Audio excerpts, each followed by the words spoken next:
Jorge Negrete salvó la Navidad de un niño. Lo que hizo nadie, lo olvidó. Bienvenidos, amigos, a este canal dedicado a las historias más sorprendentes, emocionantes y poco conocidas de Jorge Negrete, el gran charro inmortal. Aquí revivimos momentos, curiosidades ocultas y relatos que marcaron la música mexicana para siempre. Si te apasiona la época de oro, las leyendas del cine y las historias que casi nadie conoce, este es tu lugar. Antes de empezar, te invito a suscribirte, dejar tu me gusta y activar la campanita para que no te pierdas ninguno de nuestros videos. Tu apoyo nos ayuda muchísimo para seguir contando estas historias increíbles. Ahora sí, prepárate, porque lo que vas a escuchar hoy te va a dejar con la boca abierta. Vamos con la historia. La brisa fría de diciembre de 1949 recorría las calles empedradas de la Ciudad de México, llevando consigo el aroma a canela y ponche navideño que escapaba de las casas del centro histórico. Las luces de colores colgadas entre los balcones coloniales creaban un mosaico de esperanza sobre las cabezas de quienes transitaban las aceras, algunos cargando pequeños regalos envueltos en papel de China, otros simplemente disfrutando del ambiente festivo que solo la víspera de Navidad podía traer. En el imponente Teatro de los Insurgentes, la actividad era febril. Los tramoyistas corrían de un lado a otro, ajustando las últimas luces del escenario, mientras los músicos de la orquesta afinaban sus instrumentos en el foso. El teatro, con su arquitectura Art Deco y sus butacas de terciopelo rojo, se preparaba para recibir lo que prometía ser una de las noches más especiales del año. Los pasillos olían a cera de velas y al perfume mezclado de las damas de la alta sociedad que comenzaban a ocupar sus palcos reservados. Jorge Negrete se encontraba en su camerino observando su reflejo en el espejo bordeado de bombillas. A sus 38 años, el charro cantor había alcanzado la cúspide de su carrera. Su rostro, marcado por facciones nobles y un bigote perfectamente cuidado, irradiaba la seguridad de quien había conquistado tanto las pantallas de cine como los corazones del público mexicano.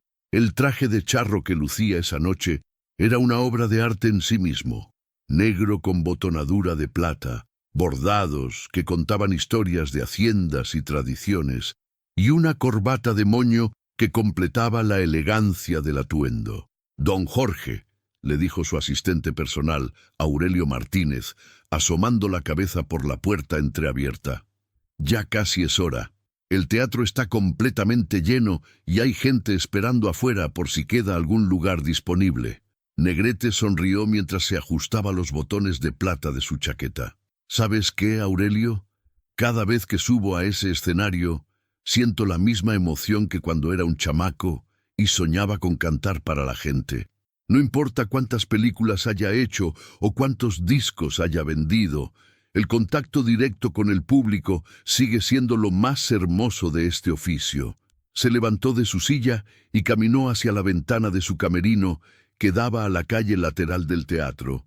Desde allí podía ver a las familias que se dirigían a la función, padres cargando a sus hijos pequeños, parejas de novios tomadas de la mano, ancianos que seguramente habían ahorrado durante meses para poder permitirse una noche como esta.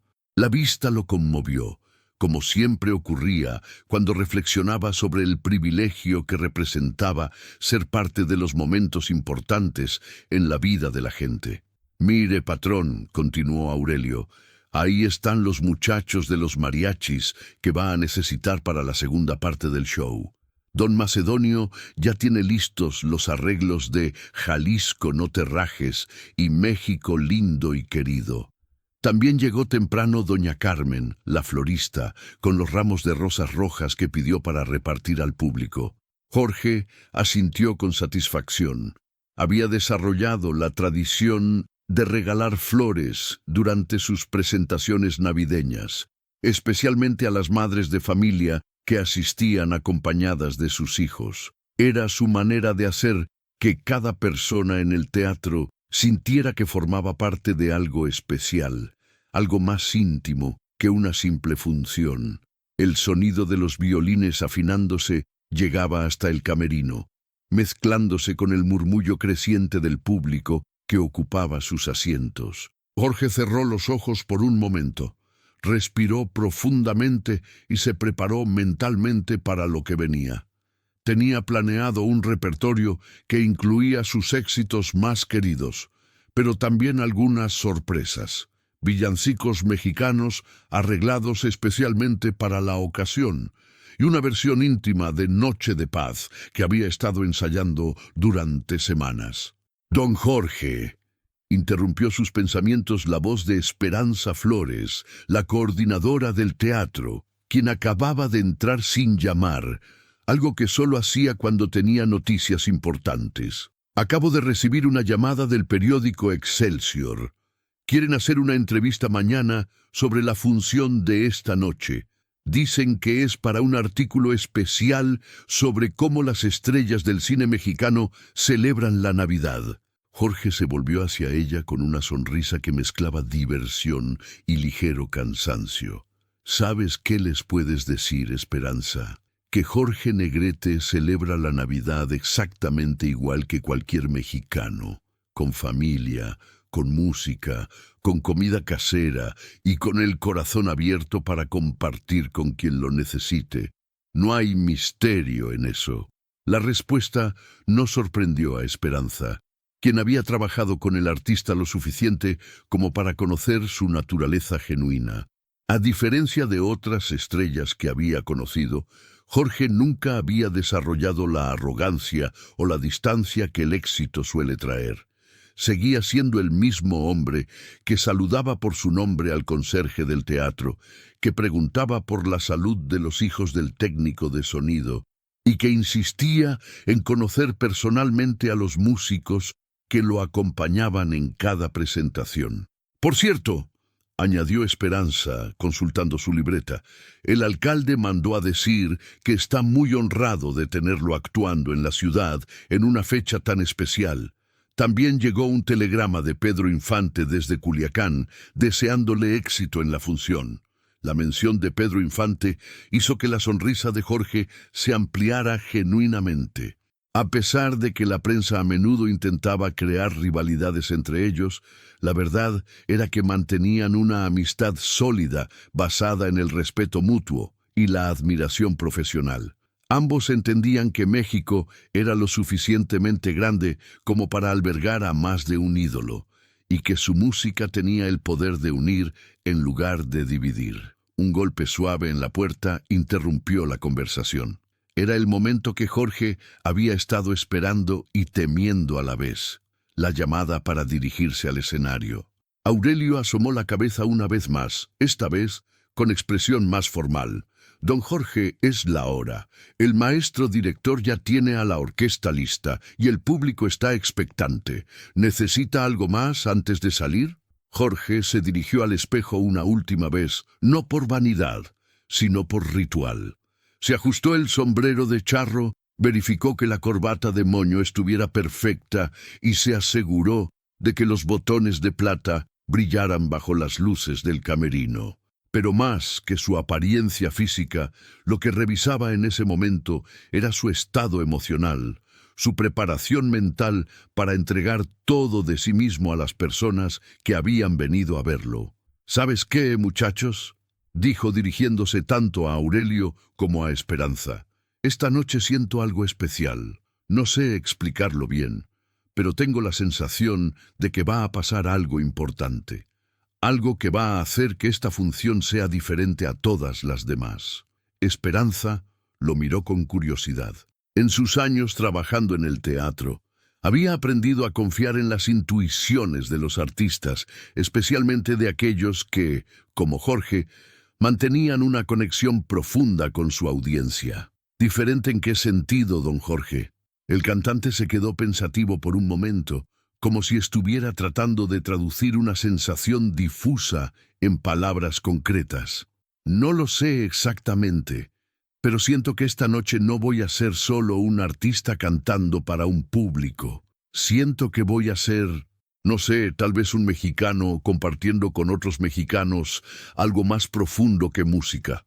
Algo que tenga que ver con lo que realmente significa la Navidad para nuestra gente. Los tres guardaron silencio por unos segundos, como si las palabras de Jorge hubieran creado un espacio sagrado en el camerino. Afuera, el sonido de la orquesta comenzando el preludio indicaba que el momento había llegado. Jorge caminó hacia la puerta, pero antes de salir se volvió hacia sus acompañantes. Ustedes han sido parte de hacer posible esta noche. Gracias por cuidar cada detalle, por hacer que todo salga perfecto. Ahora, vámonos a hacer un poco de magia mexicana. Mientras caminaba por el pasillo que conducía al escenario, Jorge podía escuchar el murmullo expectante del público, el sonido de los programas being passed entre las manos nerviosas, la tos ocasional de alguien tratando de aclarar la garganta antes de que comenzara el espectáculo. Estos sonidos, que había escuchado miles de veces a lo largo de su carrera, sete noche le parecían más intensos, más cargados de significado. Al llegar a las bambalinas, se detuvo un momento para observar el escenario desde el lateral. Las luces creaban un ambiente cálido y dorado, los micrófonos estaban perfectamente posicionados y la orquesta esperaba su entrada con la disciplina y el profesionalismo que había llegado a esperar de los mejores músicos de México. Todo estaba listo para lo que prometía ser una noche memorable. Pero Jorge no podía imaginar cuán memorable sería en realidad, ni cómo los acontecimientos que estaban por desarrollarse transformarían no solo esa velada navideña, sino también la manera en que él mismo entendería su papel como artista y como ser humano. A pocas calles del teatro, en el barrio de San Rafael, las luces navideñas eran más escasas pero no menos significativas. Las familias de trabajadores habían hecho lo posible por decorar sus modestas casas con papel picado y estrellas de cartón hechas a mano. En las ventanas se asomaban veladores encendidos, creando pequeñas constelaciones de esperanza en medio de la humildad.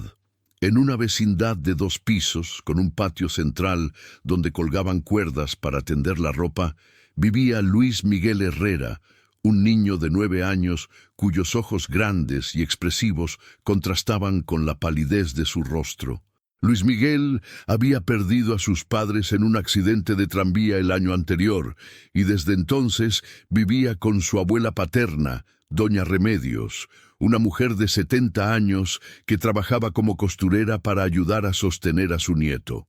Esa tarde del 24 de diciembre, Luis Miguel estaba sentado en el escalón de la entrada de su pequeño cuarto, observando cómo los otros niños de la vecindad corrían de un lado a otro, mostrándose mutuamente los regalos que esperaban encontrar bajo sus humildes árboles de Navidad. El niño tosía frecuentemente, un sonido seco que había empeorado durante las últimas semanas, preocupando cada vez más a su abuela. «¡Miguelito!», le gritó desde adentro doña Remedios, con su voz quebrada por los años y las preocupaciones. «Ven acá, mijo, tenemos que platicar». El niño se levantó lentamente y entró al cuarto de una sola habitación que compartía con su abuela. El espacio era pequeño, pero limpio, con 2 camas individuales, separadas por una cortina de tela floreada que doña Remedios había cosido ella misma. En una esquina había un pequeño altar con la imagen de la Virgen de Guadalupe, velas encendidas y flores de cempasúchil que la anciana cambiaba religiosamente cada semana. «Siéntate aquí conmigo, mi nieto», dijo doña Remedios, palmeando la cama donde ella estaba sentada. Su rostro, surcado por arrugas que contaban historias de trabajo duro y pérdidas dolorosas, mostraba una tristeza que trataba de ocultar por el bien del pequeño. Luis Miguel se acercó y se sentó junto a ella, notando inmediatamente que su abuela tenía los ojos húmedos. En sus pequeñas manos arrugadas sostenía algo envuelto en papel periódico. «Mira, Miguelito», comenzó con voz temblorosa, «sabes que tu abuelita te quiere más que a nada en este mundo, ¿verdad? Y sabes también que desde que tus papacitos se fueron al cielo, Hemos estado pasando por momentos muy difíciles. El niño asintió en silencio. A pesar de su corta edad, había aprendido a leer las preocupaciones en el rostro de su abuela, a interpretarlas. La madrugada del 23 de diciembre llegó con un frío que calaba hasta los huesos. En el barrio de Tepito, las calles empedradas brillaban húmedas bajo la escasa luz de los faroles, mientras las primeras campanadas de la iglesia de San José anunciaban las 5 de la mañana. La ciudad dormía aún, envuelta en mantas de niebla que se alzaban desde el lago de Texcoco, pero en una pequeña vecindad de la calle de Tenochtitlán, una ventana permanecía iluminada. Dentro de la habitación diminuta, doña Carmen Vázquez se movía con la precisión de quien ha aprendido a vivir con lo mínimo. Sus manos, curtidas por años de trabajo en la fábrica textil, preparaban con cuidado una tisana de hierbas, mientras sus ojos no se apartaban del pequeño bulto que yacía en el catre de hierro oxidado. Miguelito, su nieto de 8 años, respiraba con dificultad, y cada inhalación sonaba como papel arrugándose en sus pulmones frágiles. «Mijo, ¿cómo te sientes?», susurró la mujer, acercándose al niño con la taza humeante entre las manos. Miguel abrió los ojos lentamente. La fiebre había regresado durante la noche, y su rostro pálido contrastaba dramáticamente con las ojeras moradas que enmarcaban su mirada. Durante semanas había luchado contra esa tos persistente que los médicos del dispensario no lograban curar completamente. «Abuela, me duele mucho el pecho», murmuró el pequeño, intentando incorporarse. Carmen sintió que el corazón se le encogía.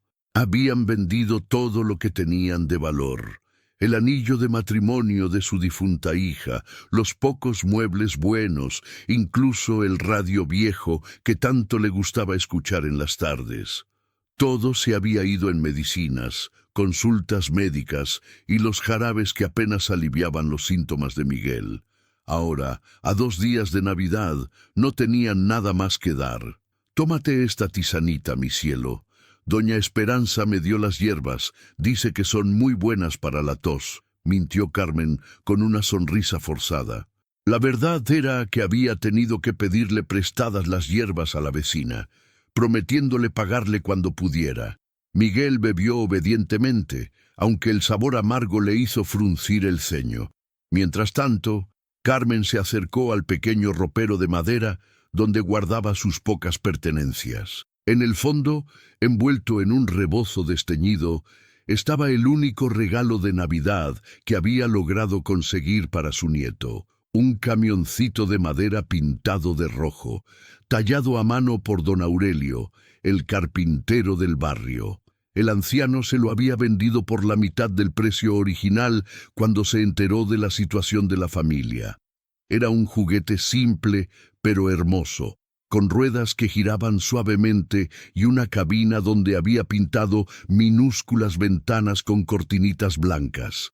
Carmen había logrado reunir el dinero vendiendo tortillas hechas a mano durante 3 semanas consecutivas, trabajando desde antes del amanecer hasta muy entrada la noche. «Abuela», la voz débil de Miguel la sacó de sus pensamientos, «¿cree que este año sí venga el niño Dios?». La pregunta atravesó a Carmen como una daga. Durante todo el año anterior, Miguel había preguntado por qué el niño Dios no le había traído nada en Navidad, y ella había tenido que explicarle que a veces los niños buenos tenían que esperar un poco más, porque el niño Dios tenía mucho trabajo. «Por supuesto que va a venir, mijo. Los niños buenos siempre reciben su regalo», respondió, tratando de mantener la firmeza en su voz. Pero incluso mientras pronunciaba esas palabras, Carmen sabía que sería muy difícil cumplir esa promesa. El doctor Hernández del consultorio de la calle Regina les había dicho el día anterior que Miguel necesitaba un tratamiento más fuerte, un medicamento importado que costaba más de lo que ella ganaba en 2 meses. Sin ese medicamento, la tos podía empeorar y convertirse en algo más serio. Carmen se acercó nuevamente al ropero y desenvolvió el camioncito. Lo examinó con detenimiento, admirando los detalles que don Aurelio había tallado con tanto cuidado. Sabía que si lo llevaba a la casa de empeños de la calle de Apartado, don Evaristo le daría suficiente dinero para comprar al menos una parte del medicamento que Miguel necesitaba. Pero también sabía que eso significaría que su nieto despertaría el día de Navidad sin ningún regalo bajo el pequeño arbolito de papel que habían hecho juntos. El sonido de los primeros vendedores ambulantes comenzó a filtrarse desde la calle. «Tamales oaxaqueños, calientitos los tamales», gritaba una mujer con voz ronca. El aroma del maíz cocido se mezclaba con el humo de los braseros de carbón, creando esa atmósfera única de las mañanas mexicanas que normalmente llenaba de alegría el corazón de Carmen. Pero esa mañana, mientras observaba a su nieto luchar contra la tos, que lo despertaba cada vez que intentaba dormir, Carmen sintió que el peso del mundo descansaba sobre sus hombros encorvados. «Abuela, ¿por qué está llorando?», preguntó Miguel, notando las lágrimas que su abuela trataba de ocultar. «No estoy llorando, mijo. Es solo que me entró algo en el ojo», mintió Carmen, secándose rápidamente las mejillas con el delantal. Miguel la observó con esa sabiduría prematura que a menudo desarrollan los niños que han pasado por dificultades. A pesar de su corta edad, había aprendido a leer las expresiones de su abuela, a entender cuando las cosas iban mal sin necesidad de que se lo explicaran. «Abuela, si el niño Dios no me trae nada este año, no se preocupe. Ya soy grande y entiendo que a veces no hay dinero», dijo el niño con una madurez que partió el corazón de Carmen en pedazos. En ese momento, Carmen tomó una decisión que sabía que la atormentaría por el resto de su vida, pero que también sabía que era la única correcta. Se dirigió hacia el ropero, tomó el camioncito envuelto en el rebozo y lo escondió bajo su chal más grueso. «Miguel, abuela va a salir un ratito. Doña Esperanza va a venir a cuidarte, ¿sí? Necesito ir a conseguir una medicina que te va a hacer sentir mucho mejor». El niño asintió débilmente, ya acostumbrado a las ausencias de su abuela cuando tenía que buscar trabajo o solucionar los problemas cotidianos que parecían multiplicarse como maleza. Carmen salió de la vecindad con paso decidido, pero con el corazón desgarrado. Las calles de Tepito comenzaban a llenarse de vida, los comerciantes preparando sus puestos, las mujeres caminando hacia el mercado con sus canastas vacías, los niños corriendo hacia la escuela con sus uniformes remendados pero limpios. Cada paso que daba hacia la casa de empeños le pesaba como si llevara piedras en los zapatos. Sabía que don Evaristo era un hombre justo, que no aprovechaba la desesperación de la gente como otros prestamistas del barrio, pero también sabía que una vez que empeñara el camioncito sería muy difícil recuperarlo. La casa de empeños estaba ubicada en una esquina de la calle de Apartado, en un edificio de 2 pisos, con fachada de cantera rosa y balcones de hierro forjado que hablaban de tiempos mejores. Don Evaristo Mendoza había heredado el negocio de su padre y durante más de 30 años había visto pasar por su mostrador las pertenencias más preciadas de las familias del barrio: anillos de matrimonio, instrumentos musicales, máquinas de coser, fotografías enmarcadas en plata. Cuando Carmen entró, la campanilla de la puerta anunció su llegada con un tintineo melancólico. Don Evaristo, un hombre de 60 años con bigote canoso y lentes de alambre, levantó la vista del libro de cuentas que estaba revisando. «Buenos días, doña Carmen. ¿En qué puedo ayudarla?». Carmen se acercó al mostrador con paso vacilante.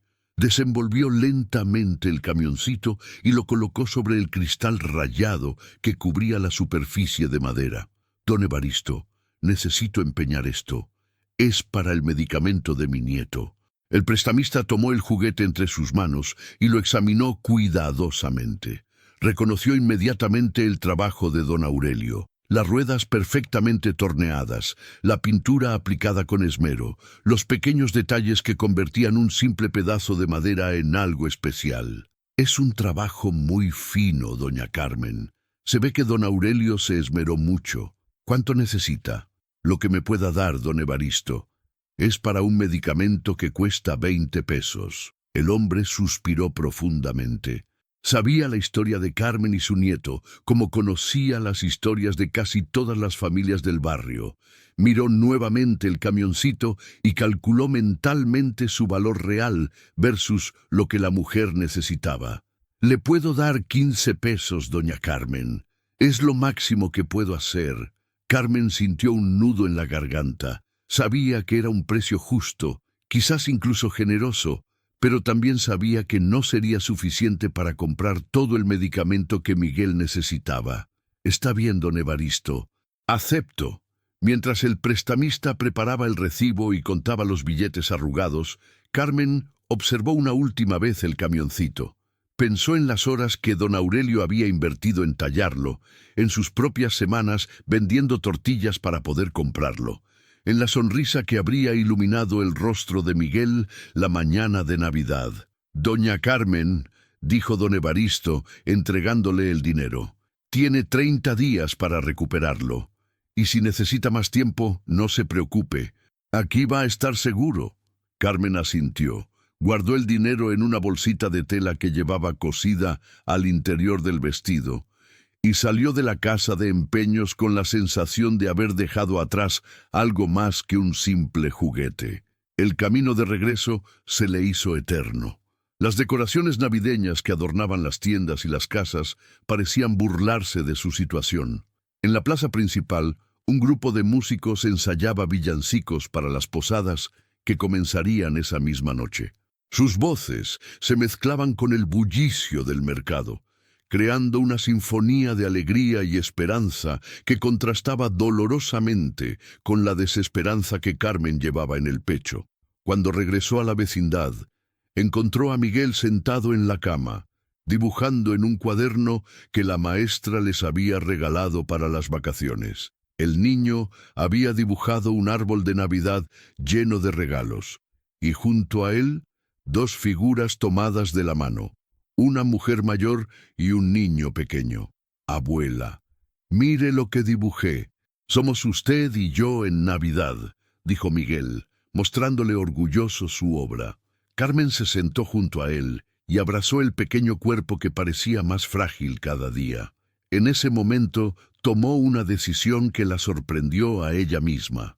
No le diría a Miguel que había empeñado su regalo. En lugar de eso, inventaría una historia, una razón por la que el niño Dios había tenido que llevarse su regalo antes de tiempo, pero regresaría después con algo aún mejor. «Está muy bonito tu dibujo, mijo. ¿Sabes qué?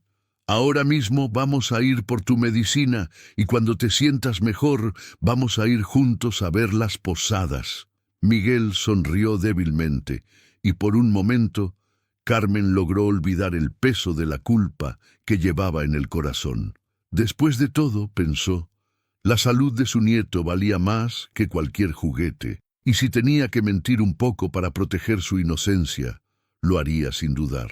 Pero mientras preparaba las cosas para salir hacia la farmacia, Carmen no podía sacudirse la sensación de que había tomado una decisión que marcaría para siempre. La noticia corrió como pólvora por las calles de la Ciudad de México. En las cantinas de Garibaldi, los mariachis interrumpían sus serenatas para comentar lo sucedido. En los mercados de San Juan, las vendedoras susurraban mientras pesaban sus productos. En las oficinas del centro, los empleados se reunían durante los descansos para intercambiar versiones del relato. Jorge Negrete había detenido una función completa en el teatro principal para ayudar a un niño desconocido, y esa simple acción había removido algo profundo en el alma colectiva del país. «¿Escuchaste lo del charro cantor?», preguntaba doña Carmen a su vecina mientras colgaba la ropa en el patio de vecindad de la colonia Roma. «Dicen que paró todo el espectáculo por un chamaco enfermo». «Ay, comadre, yo estuve ahí», respondía la vecina, acomodándose el rebozo con aire de importancia. «Vi cuando bajó del escenario. Nunca había visto algo así. Todo el teatro se quedó callado, como en misa. El rumor se extendía y se transformaba con cada narración. Algunos decían que Jorge había cantado durante horas, otros que había regalado su propio traje de charro. Los más emotivos contaban que el niño había llorado de felicidad. Pero todos coincidían en un detalle. El gesto había sido genuino, espontáneo, nacido del corazón y no de las cámaras o la prensa. En la redacción del periódico Últimas Noticias, el veterano cronista Aurelio Mendoza tecleaba con urgencia su artículo de primera plana. Había estado presente en el teatro aquella noche y sabía que tenía entre las manos una historia que trascendía el simple espectáculo. La función había comenzado puntualmente a las 9. Escribía mientras el humo de su cigarro llenaba la pequeña oficina. El teatro principal lucía sus mejores galas navideñas, con guirnaldas doradas y el aroma a canela que emanaba del ponche que se servía en el intermedio. Jorge Negrete apareció en escena con ese porte que lo había convertido en leyenda: el traje negro de charro bordado en plata, el sombrero perfectamente asentado, la sonrisa que conquistaba corazones. Mendoza hizo una pausa, recordando la electricidad que se sentía en el ambiente antes de que todo cambiara. Había cubierto cientos de espectáculos, pero aquella noche tenía algo diferente, una intensidad que no logró identificar hasta que Jorge detuvo la música. Las primeras 3 canciones transcurrieron sin incidentes, continuó escribiendo. El público cantaba, aplaudía, vivía cada nota como si fuera la primera vez que escuchaba México lindo y querido. Pero entonces, durante el breve descanso entre canciones, alguien le susurró algo al oído al artista. Vi cómo su expresión cambió, cómo sus ojos buscaron entre la multitud hasta encontrar lo que buscaba.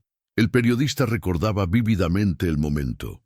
Jorge había levantado la mano pidiendo silencio, y el teatro completo había obedecido como si una fuerza invisible hubiera descendido sobre todos. No era solo respeto, era algo más profundo, una conexión que trascendía la relación típica entre artista y público. Mientras tanto, en el Hospital General, el doctor Ramírez revisaba nuevamente los estudios de Miguelito. El niño dormía en una cama limpia, cubierto por sábanas blancas que contrastaban con su piel pálida. Los análisis de sangre mostraban signos alentadores, pero aún era temprano para cantar victoria. «Es extraño», comentó la enfermera Rosario mientras ajustaba el suero. «Desde que llegó ayer, ha preguntado 3 veces si realmente conoció a Jorge Negrete, como si no pudiera creer que fue real». «Los niños procesan los traumas de maneras muy particulares», respondió el doctor, anotando en la historia clínica. «Después de tanto sufrimiento, es natural que una experiencia tan positiva le parezca un sueño».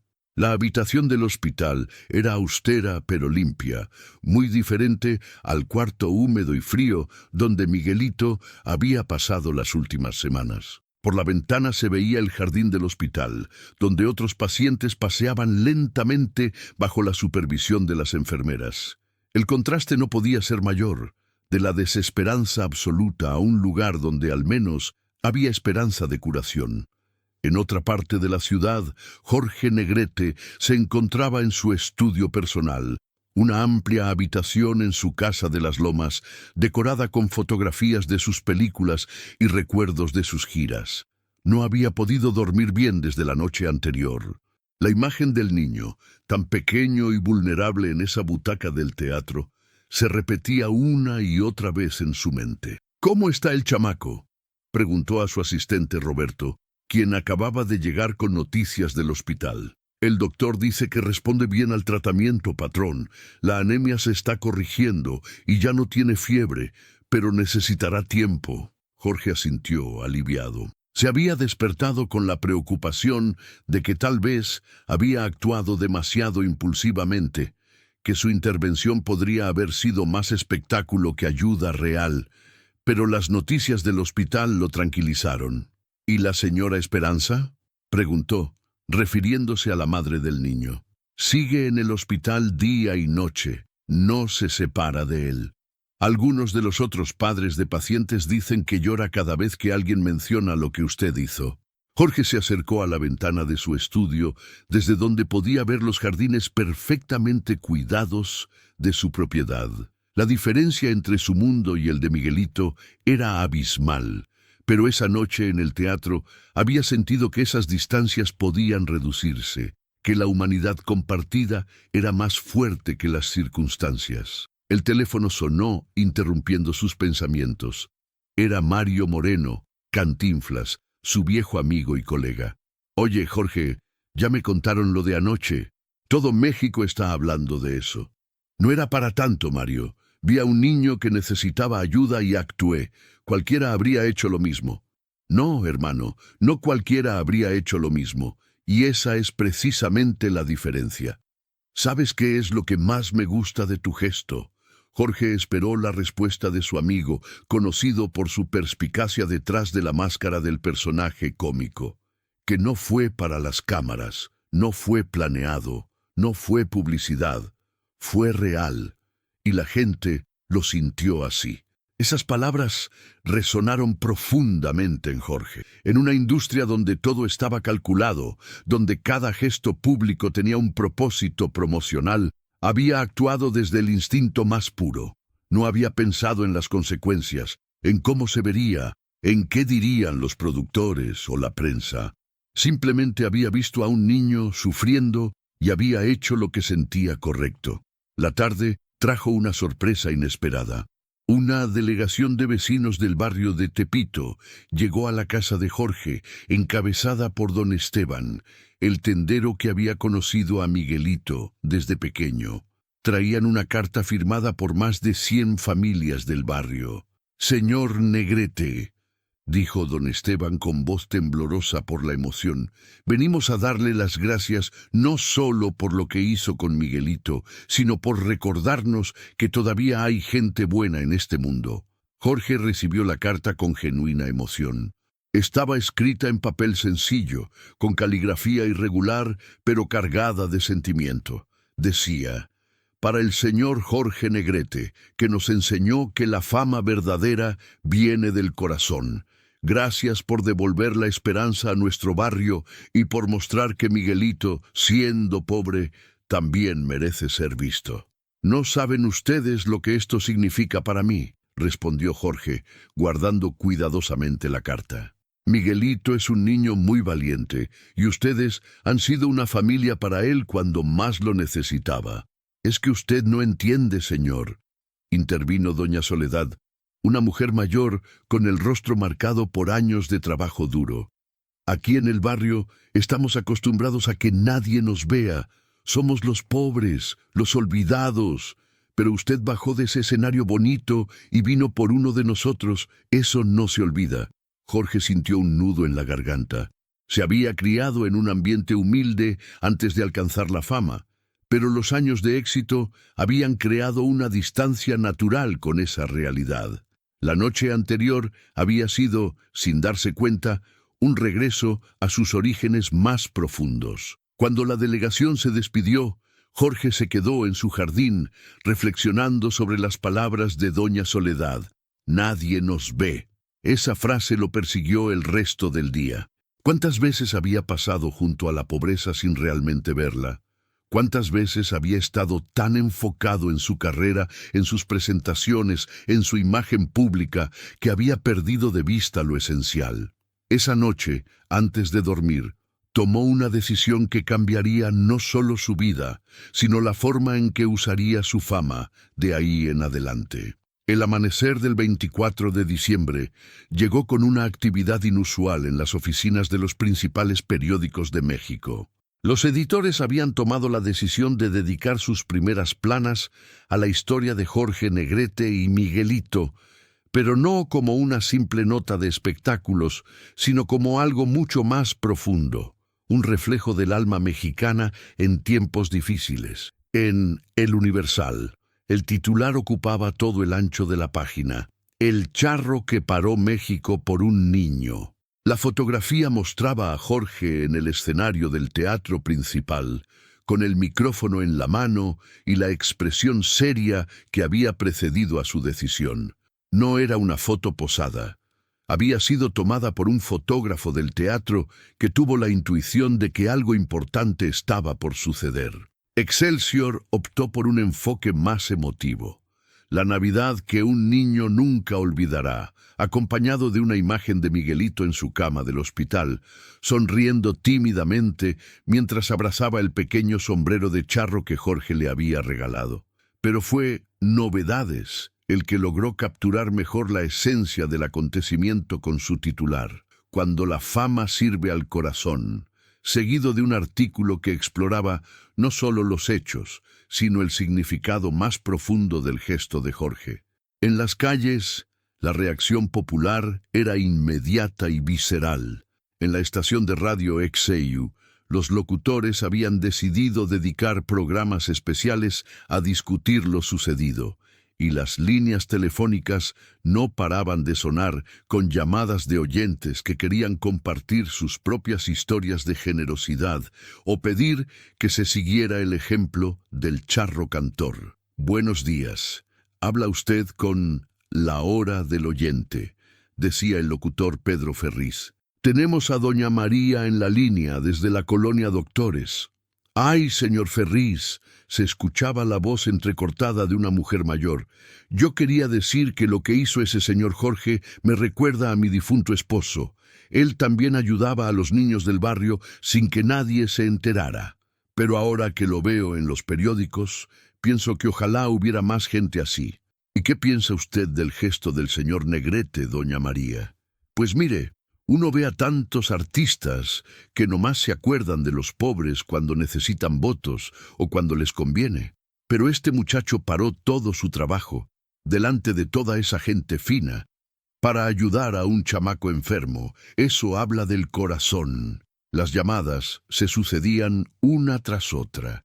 Un carpintero de la villa contaba cómo había decidido regalar juguetes de madera a los niños de su vecindario, inspirado por la historia. Una maestra de primaria de Coyoacán relataba cómo había organizado una colecta entre sus alumnos para ayudar a familias necesitadas. El Teatro Alameda vibraba con una energía diferente aquella tarde del 24 de diciembre. Los últimos rayos del sol se filtraban por los ventanales del lobby, creando un juego de luces doradas que danzaba sobre los rostros expectantes de la multitud. Había algo en el aire, una electricidad palpable que iba más allá de la simple anticipación de un espectáculo. Jorge Negrete se encontraba en su camerino, pero su mente no estaba en los preparativos para la función de esa noche. Desde que había escuchado la historia de Miguelito 3 días antes, no había podido quitársela de la cabeza. El rostro demacrado del niño, sus ojos apagados cuando le contó sobre el traje vendido, la forma en que se había encogido de hombros al decir que ya no importaba la Navidad. «Patrón», le había dicho Rodolfo, su asistente personal, asomando la cabeza por la puerta. «Ya llegaron los periodistas. Quieren hacerle algunas preguntas antes de la función». Jorge se ajustó el sombrero frente al espejo. Su traje de charro brillaba impecable, negro bordado en plata, botones relucientes que reflejaban las luces del tocador. Era el mismo traje que había usado en Ay, Jalisco, no te rajes, la película que lo había consagrado como el charro cantor de México. «Que pasen», respondió, pero su voz sonaba distante. Los periodistas entraron como una pequeña avalancha. Lápices, libretas, cámaras fotográficas. Jorge los conocía a todos. Raúl Prieto de El Universal, Carmen Barajas de Excelsior, el veterano Jacobo Zabludovsky, que empezaba a hacer sus primeros pininos en el periodismo cultural. «Jorge, ¿es cierto que esta será la última función del año?», preguntó Carmen con su característico tono directo. «Así es, Carmen. Después de esta noche, me voy a descansar unos días a Guanajuato. Necesito recargar las pilas para el nuevo año». «¿Algún proyecto especial para 1950?» intervino Prieto. Jorge sonrió, pero había algo mecánico en su gesto. «Siempre hay planes, Raúl, pero prefiero hablar de eso después de las fiestas. Zabludovsky, que había permanecido callado, observando, se acercó un poco más. Era joven, pero tenía esa intuición natural del buen periodista. Jorge, perdona la pregunta, pero te veo diferente. ¿Está todo bien? El charro cantor se quedó un momento en silencio, mirándose en el espejo. Los otros periodistas guardaron silencio también, sintiendo que algo importante estaba por suceder. ¿Sabes qué, Jacobo? Jorge se volvió hacia él. No, no está todo bien. Hay un niño ahí afuera, en algún lugar de esta ciudad, que no va a tener Navidad. Y yo estoy aquí, vestido de gala, preparándome para cantar canciones bonitas mientras él no tiene nada. Los periodistas intercambiaron miradas. No era común que Jorge Negrete hablara de temas personales en las entrevistas. ¿Te refieres a algún niño en particular?, preguntó Carmen con suavidad. Jorge cerró los ojos un momento. Cuando los abrió, había una determinación férrea en su mirada. Me refiero a todos los niños que están pasando frío esta noche, a todos los que no van a tener regalos mañana, a todos los que... Se detuvo buscando las palabras correctas. A todos los que han perdido la esperanza. Se acercó a la ventana de su camerino que daba a un callejón lateral del teatro. Allí, recargado contra una pared, estaba Miguelito. El niño había venido tal como habían quedado, pero Jorge podía ver desde esa distancia que algo había cambiado en él. Sus hombros caídos, la forma en que mantenía la vista en el suelo, todo su lenguaje corporal gritaba derrota. «Disculpen», dijo Jorge súbitamente, «tengo que hacer algo». Sin más explicación, salió del camerino dejando a los periodistas desconcertados. Atravesó los pasillos del teatro con pasos largos y decididos, su sombrero ligeramente inclinado hacia adelante, el sonido de sus botas resonando contra el mármol del suelo. Al salir por la puerta lateral, Miguelito levantó la vista. Jorge vio entonces lo que había temido. Los ojos del niño estaban completamente apagados. No había rastro de la pequeña chispa de esperanza que había percibido 3 días antes. «Hola, chamaco», dijo Jorge, acercándose con cuidado como quien se aproxima a un animal herido. «Señor Negrete», respondió Miguelito intentando enderezarse. «Vine como me dijo, pero creo que mejor me voy». «¿Por qué?». El niño se encogió de hombros. «No tiene caso. Usted tiene su función, su público. Yo no debería estar aquí». Jorge se agachó hasta quedar a la altura del niño. Por primera vez, pudo ver de cerca el estado real en que se encontraba Miguelito. Su ropa estaba limpia, pero remendada en varios lugares. Los zapatos tenían agujeros que habían sido tapados con cartón. Y había una palidez en su rostro que hablaba de días sin comer bien. «¿Sabes qué, Miguelito? Tienes razón en algo. No deberías estar aquí afuera, en este callejón. Deberías estar adentro, viendo la función». Los ojos del niño se abrieron con sorpresa. «Pero, señor, yo no tengo dinero para...» «Oh, ¿quién te dijo que necesitas dinero?». Jorge sonrió por primera vez en días, una sonrisa genuina que iluminó su rostro. «Eres mi invitado personal esta noche. Pero mi ropa, tu ropa está perfecta». Además, Jorge se incorporó y se quitó su sombrero charro. «Tengo algo para ti». Colocó el sombrero sobre la cabeza de Miguelito. Era demasiado grande, por supuesto, pero había algo mágico en la forma en que el niño se transformó al llevarlo puesto. Su espalda se enderezó ligeramente. Sus ojos recuperaron un destello de vida. «Este sombrero», dijo Jorge con solemnidad, «ha estado en 3 películas y más de 100 presentaciones. Ha viajado por todo México y ha visto más aplausos de los que puedes imaginar. Y hoy es tuyo». Miguelito tocó con reverencia el ala del sombrero. «Señor, yo no puedo aceptar esto. Es demasiado valioso». «¿Sabes qué es lo más valioso que tiene este sombrero, chamaco?». Jorge se agachó de nuevo. «Los sueños. Este sombrero ha estado presente cada vez que alguien ha soñado con ser cantante. Cada vez que un niño como tú ha pensado que tal vez, solo tal vez, podría llegar a ser algo grande. Y ahora, esos sueños son tuyos. Las lágrimas comenzaron a brotar de los ojos de Miguelito, pero eran diferentes a las que había derramado días antes. Estas no eran lágrimas de desesperación, sino de algo que había creído perdido para siempre. Esperanza. Pero hay más, continuó Jorge. Este sombrero viene con una promesa. ¿Una promesa? Jorge asintió con seriedad. La promesa de que nunca, nunca vas a estar solo. La promesa de que siempre habrá alguien que crea en ti, que vea el potencial que tienes dentro. Y la promesa de que esta Navidad va a ser diferente. En ese momento, Rodolfo apareció en la puerta lateral. Patrón, disculpe que lo moleste, pero la función empieza en media hora y... Rodolfo, lo interrumpió Jorge, sin apartar la mirada de Miguelito. Quiero que conozcas a mi invitado especial de esta noche. Este es Miguelito, y va a estar sentado en el palco de honor. El asistente parpadeó confundido. ¿El palco de honor? Pero patrón, ese palco está reservado para... Está reservado para la persona más importante que va a estar en el teatro esta noche, declaró Jorge poniéndose de pie. Y esa persona es Miguelito. El niño no podía creer lo que estaba escuchando. El palco de honor era donde se sentaban las personalidades más importantes, políticos, artistas reconocidos, empresarios. Era el lugar desde donde se veía mejor el escenario, donde había cómodas butacas de terciopelo rojo y un pequeño servicio de bar. «Señor Negrete», susurró Miguelito, «yo no sé si... ¿Te da miedo?», preguntó Jorge, y había un brillo travieso en sus ojos. «Un poquito», admitió el niño. «¿Sabes qué? A mí también me da miedo subir al escenario a veces. Pero ¿sabes qué hago cuando tengo miedo?». Miguelito negó con la cabeza.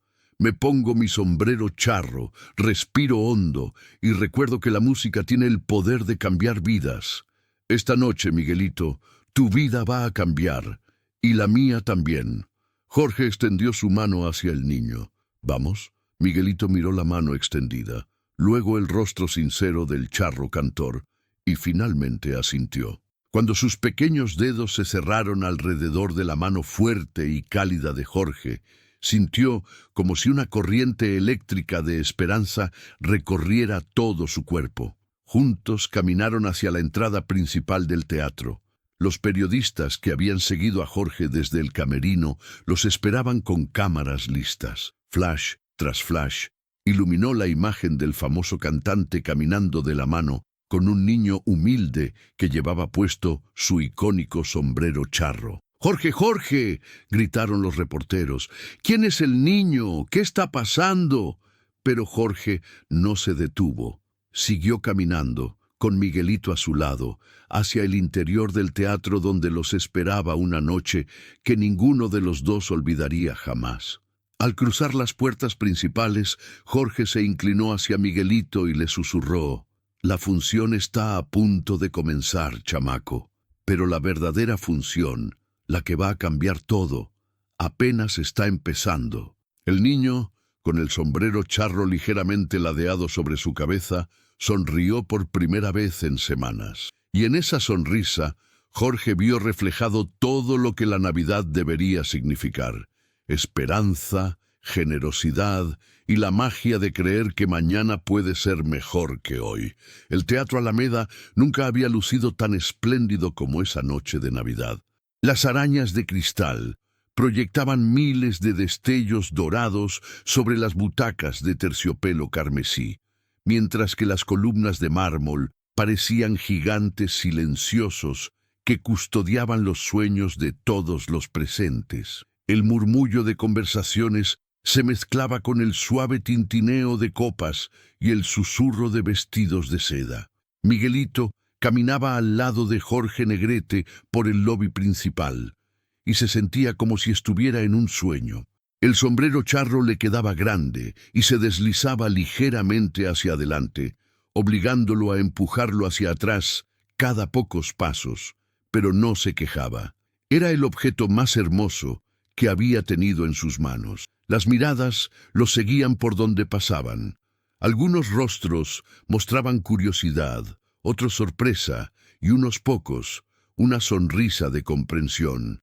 Jorge saludaba con cordialidad a conocidos y desconocidos por igual, pero mantenía su paso firme hacia el palco de honor. «¿Ve a toda esa gente elegante?», le preguntó Jorge a Miguelito, mientras subían por la escalinata alfombrada que llevaba al segundo piso. «Sí, señor. Están muy bonitos todos», respondió el niño, tratando de no tropezar mientras observaba los murales en el techo. «¿Sabes qué tienen en común todos ellos contigo?». Miguelito lo miró confundido. «No creo que tengamos nada en común, señor. Ellos tienen dinero y yo...». «Todos», lo interrumpió Jorge suavemente, «absolutamente todos». Vi los días siguientes al gran gesto de Jorge Negrete en el Teatro Alameda transcurrieron como ondas expansivas que llegaban a cada rincón de la capital mexicana. En la vecindad de Regina, donde vivía la pequeña Esperanza con su abuela Remedios, las mujeres se reunían en el patio común cada tarde para bordar y comentar los acontecimientos que habían sacudido a la ciudad.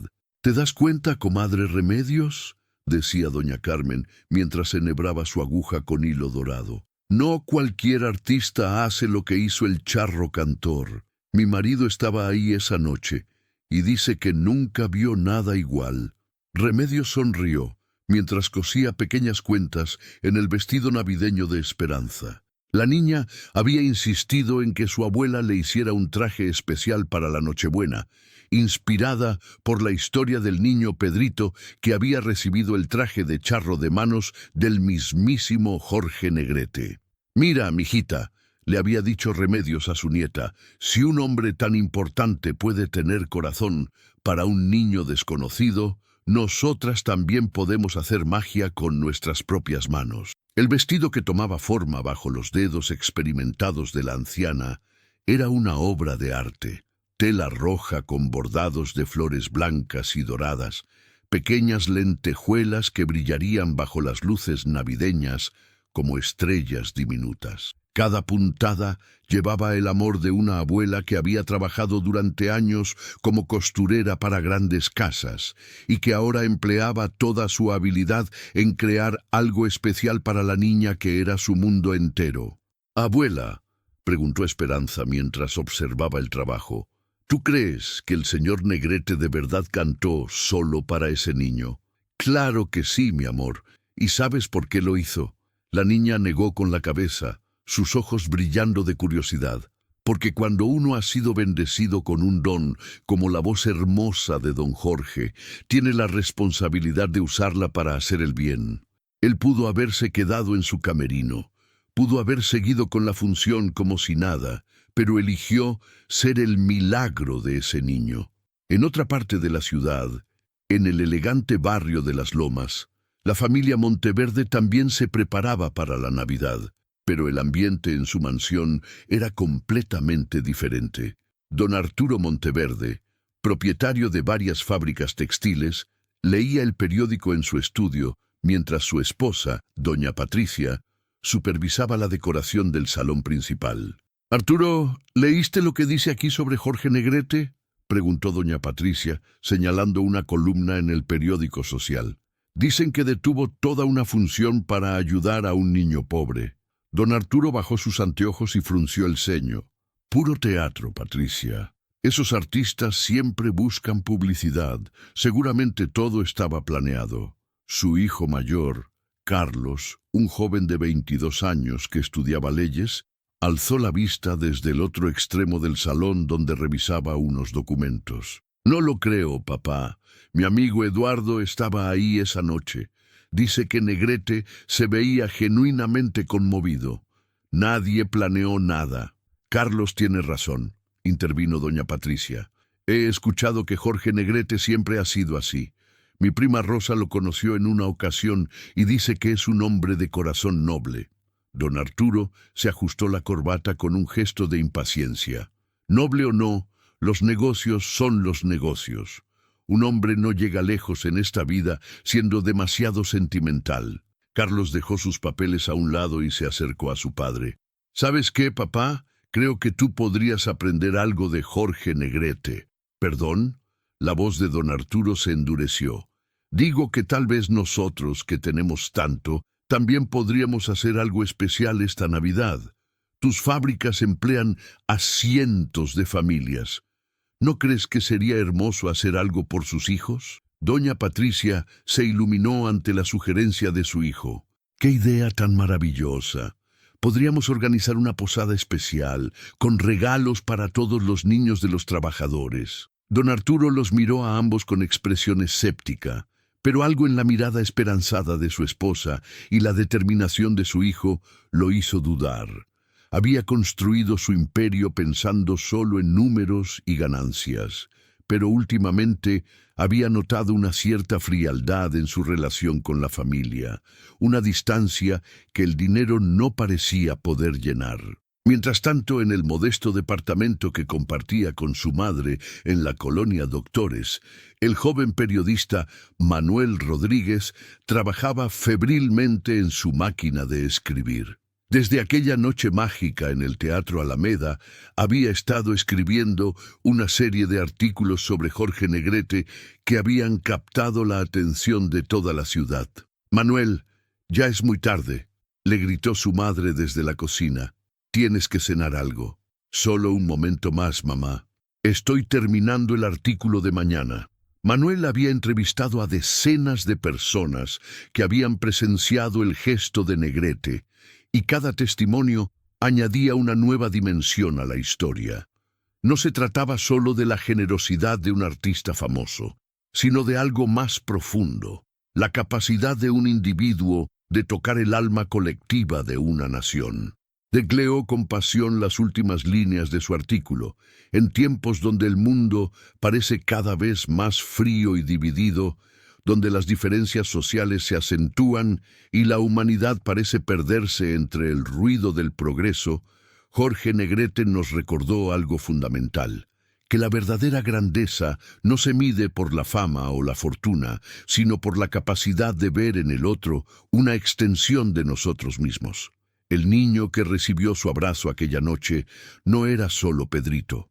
Era cada uno de nosotros cuando éramos pequeños y el mundo nos parecía demasiado grande y aterrador. Era México mismo, buscando en sus héroes no solo entretenimiento, sino esperanza. Porque al final del día, ¿qué es un país sino una gran familia? Y las familias se cuidan, se protegen, se aman sin condiciones. Jorge Negrete entendió esto de una manera que trasciende las palabras, y su gesto resonará en nuestros corazones mucho después de que las luces navideñas se hayan apagado.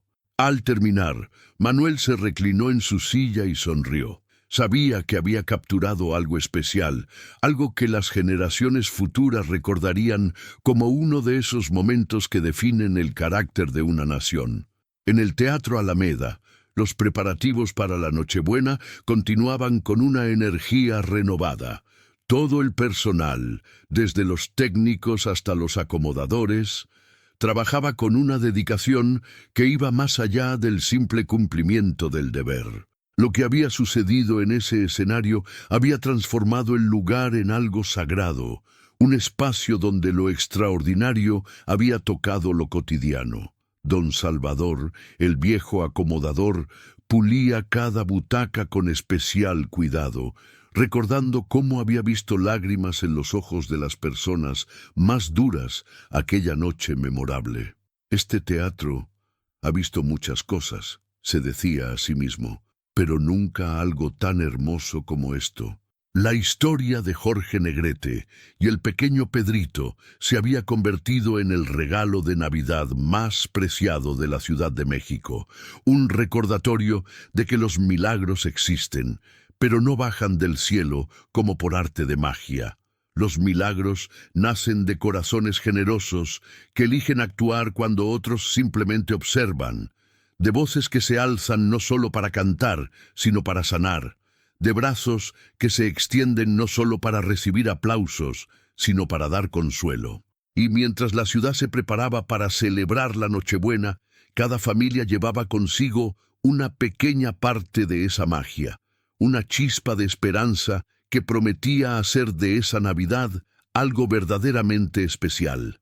El 23 de diciembre, Amaneció frío en la Ciudad de México, con esa particular luz invernal que filtra a través de las nubes bajas y crea un ambiente de quieta expectación. En el Hospital General, las enfermeras comenzaron su turno matutino con una energía especial. Habían recibido una donación inesperada que cambiaría la Navidad de muchos niños internos. Jorge Negrete había enviado una generosa suma para asegurar que cada pequeño paciente tuviera un regalo especial bajo el árbol navideño del hospital.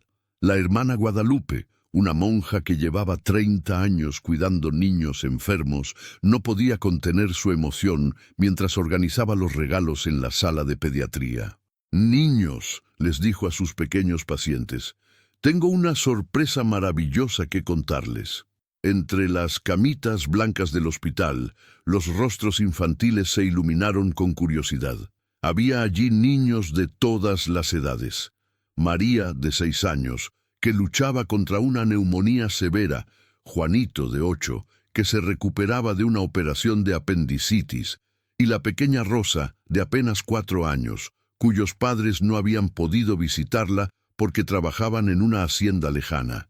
El famoso cantante Jorge Negrete se enteró de que ustedes estarían aquí para Navidad, continuó la hermana Guadalupe, y quiso asegurarse de que no se sintieran solos. Los ojos de los niños se abrieron como platos. Jorge Negrete era su héroe, el charro cantor que veían en las películas cuando sus padres los llevaban al cine del barrio. Para ellos era casi como si les hubieran dicho que los Reyes Magos vendrían personalmente a visitarlos. «¿De verdad, hermana?», preguntó María con voz temblorosa por la emoción y la fiebre. «¿De verdad, mijita? Y no solo eso. También mandó a decir que cuando se sientan tristes o tengan miedo, recuerden que hay personas que los quieren mucho, aunque no los conozcan». En otro rincón de la ciudad, en la elegante casa de la colonia Roma donde vivía la familia del doctor Ernesto Martínez, se desarrollaba una conversación muy diferente.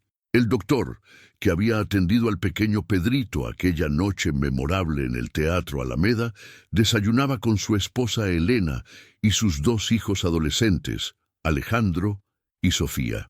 «Papá», dijo Sofía mientras untaba mermelada en su pan tostado, «toda la escuela está hablando de lo que pasó en el teatro. ¿De verdad estuviste ahí?».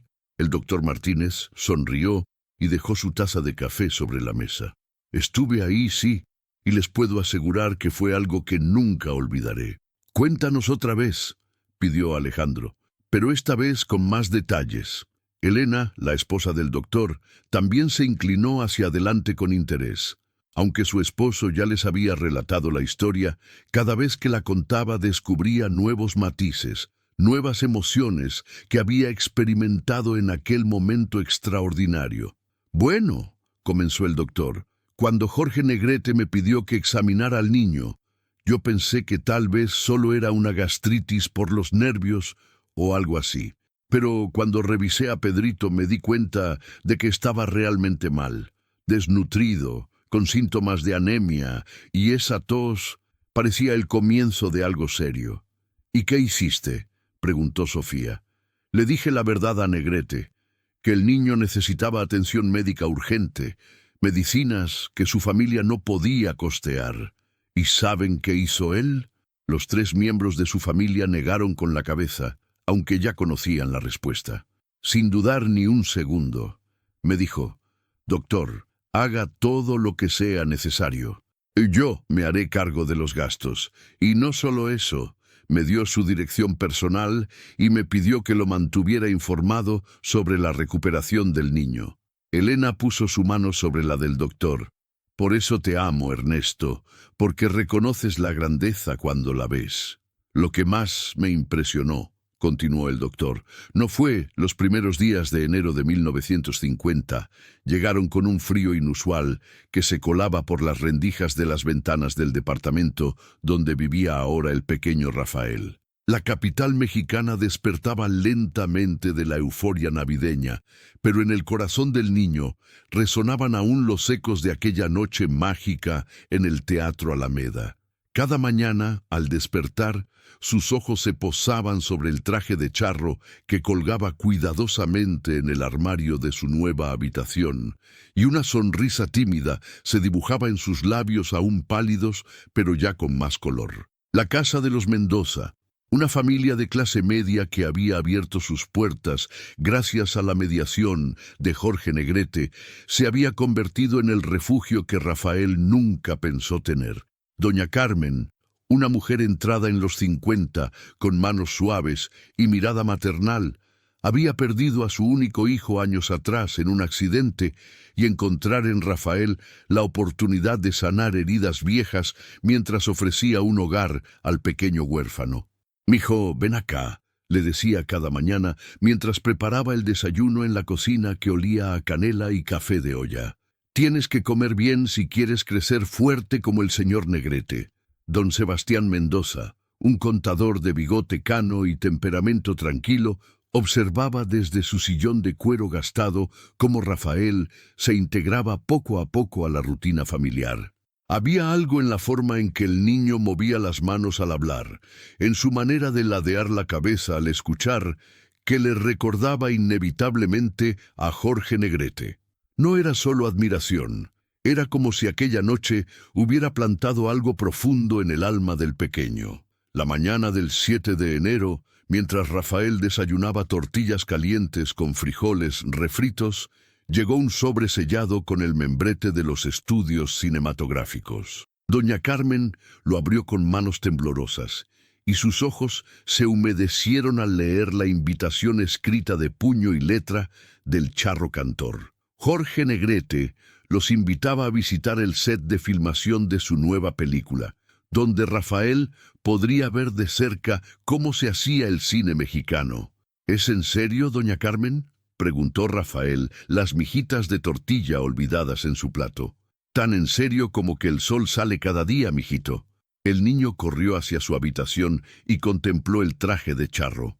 En las últimas semanas había crecido un poco, y los pantalones ya no le quedaban tan largos. Doña Carmen había tenido que ajustar la camisa para que no se viera tan holgada en sus hombros aún delgados. Pero cuando se lo ponía, Rafael se transformaba. Su espalda se enderezaba, su barbilla se alzaba con dignidad, y en sus ojos brillaba una chispa que no había estado allí durante sus años de abandono en las calles. Aquella tarde, mientras caminaban por las avenidas de la colonia Roma rumbo a los estudios, Rafael notó cómo la gente los miraba. Algunos señalaban discretamente al reconocer el traje de charro, otros sonreían con ternura al ver al niño vestido con tanta elegancia. En una esquina, una señora mayor se acercó y le acarició la mejilla. «Tú eres el niño de la Navidad, ¿verdad? El que cantó con Jorge Negrete». Rafael asintió tímidamente, y la mujer le regaló una estampa de la Virgen de Guadalupe. «Para que siempre te cuide, mijito. Esa noche nos recordaste a todos lo que significa ser mexicano». Los estudios cinematográficos eran un mundo de maravillas que Rafael no había imaginado ni en sus sueños más fantásticos. Enormes hangares convertidos en escenarios, luces que parecían soles artificiales, cámaras imponentes montadas en rieles y docenas de personas corriendo de un lado a otro con vestuarios coloridos y maquillaje exagerado. El aire olía a polvo de maquillaje, barniz fresco y el humo dulzón de los cigarrillos que fumaban los técnicos durante los descansos. Jorge Negrete apareció desde detrás de un decorado que simulaba la fachada de una hacienda colonial. Vestía un traje de charro aún más elaborado que el que había regalado a Rafael, bordado con hilos de plata que relucían bajo las luces del estudio. Su sonrisa franca y sus ojos brillantes irradiaban la misma calidez que Rafael recordaba de aquella noche navideña. «¡Rafael, mi pequeño charro!», exclamó abriendo los brazos. El niño corrió hacia él y Jorge lo levantó en el aire con facilidad, girándolo una vez antes de depositarlo suavemente en el suelo. La familiaridad del gesto La naturalidad con que el gran actor trataba al pequeño huérfano hizo que todos los presentes en el set guardaran silencio por unos instantes. ¿Te gusta cómo te queda el traje? Veo que doña Carmen ha estado cuidándote muy bien. Sí, señor Negrete. Como y duermo en una cama blandita, y doña Carmen me cuenta historias antes de dormir. Jorge se agachó hasta quedar a la altura de Rafael y le puso las manos en los hombros. ¿Sabes qué es lo más importante de un charro, Rafael? El niño negó con la cabeza, completamente absorto en las palabras del ídolo. No es el traje, ni el caballo, ni siquiera saber cantar. Lo más importante es el corazón. Un charro verdadero nunca olvida de dónde viene y siempre está listo para ayudar a quien lo necesita. ¿Entiendes? Rafael asintió solemnemente, como si estuviera recibiendo las enseñanzas más sagradas del mundo. El resto de la tarde se convirtió en una lección práctica de cine mexicano. Jorge explicó a Rafael cómo funcionaban las cámaras, por qué era necesario repetir las escenas varias veces, y cómo los actores podían llorar o reír según lo que exigiera el guión. Lo más fascinante para el niño fue descubrir que los caballos también tenían que actuar, y que algunos de ellos eran tan profesionales como los mismos artistas. ¿Algún día podré actuar en una película?, preguntó Rafael mientras observaba cómo Jorge ensayaba una escena de amor con la actriz principal. Si es lo que tu corazón realmente desea, y si trabajas duro para lograrlo, no veo por qué no.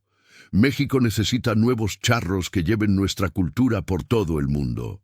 Bis, cuando las luces del estudio se apagaron al final de la jornada, Jorge acompañó a Rafael y los Mendoza hasta la salida.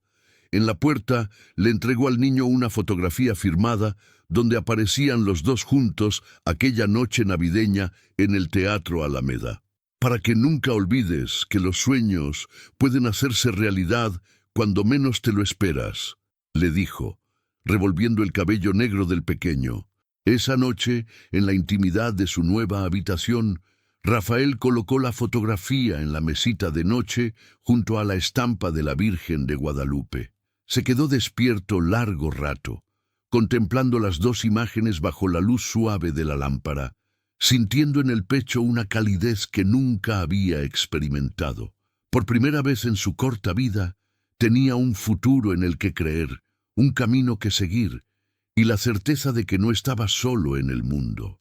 En la casa de enfrente, doña Carmen preparaba chocolate caliente mientras don Sebastián leía el periódico en su sillón favorito. Ambos sabían que aquel niño que había llegado a sus vidas de forma tan inesperada había traído consigo no solo alegría, sino también un propósito renovado. Rafael no era solo el pequeño que Jorge Negrete había salvado aquella Navidad. Era la promesa de que la bondad humana podía transformar destinos y crear familias donde antes solo había vacío. Los meses que siguieron a la visita a los estudios cinematográficos transcurrieron con una dulce rutina que Rafael nunca había imaginado posible. Las mañanas comenzaban con el desayuno que preparaba doña Carmen, seguido de las clases particulares que don Sebastián había contratado para que el niño recuperara los años de educación perdidos durante su tiempo en las calles. El maestro Rodríguez, un hombre mayor con espejuelos redondos y paciencia infinita, llegaba cada día a las 9 en punto con su cartera de cuero gastada llena de libros, cuadernos y lápices nuevos. «La educación es la única riqueza que nadie te puede quitar», repetía el maestro mientras Rafael luchaba con las sumas y las restas. «Don Jorge me ha dicho que eres un niño muy inteligente, y yo estoy aquí para ayudarte a demostrarlo».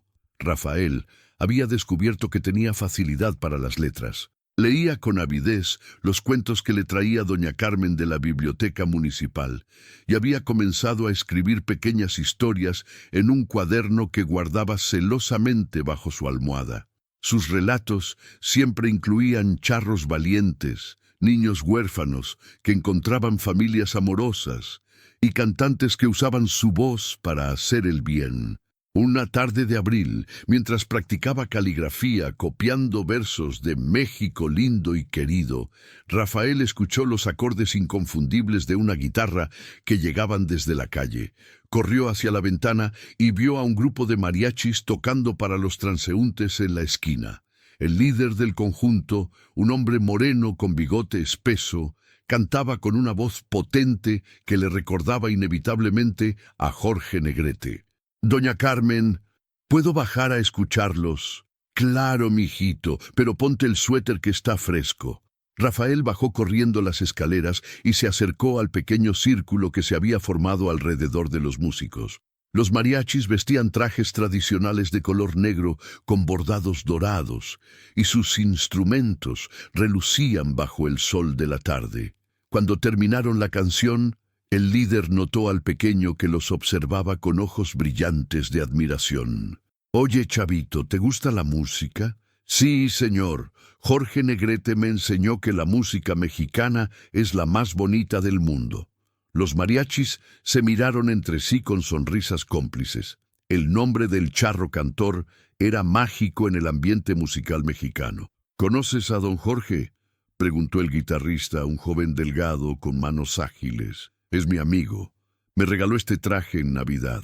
Rafael había venido vestido con el traje de charro, ya que doña Carmen insistía en que lo usara los fines de semana para que no se sintiera como un disfraz, sino como parte de su identidad.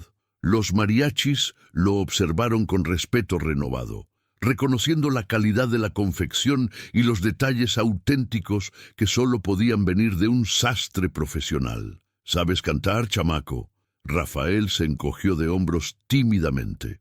Había cantado muchas veces en la ducha y mientras ayudaba a doña Carmen en la cocina, pero nunca había pensado en hacerlo frente a extraños. «Un poquito. Jorge Negrete dice que todos los mexicanos llevamos música en el corazón».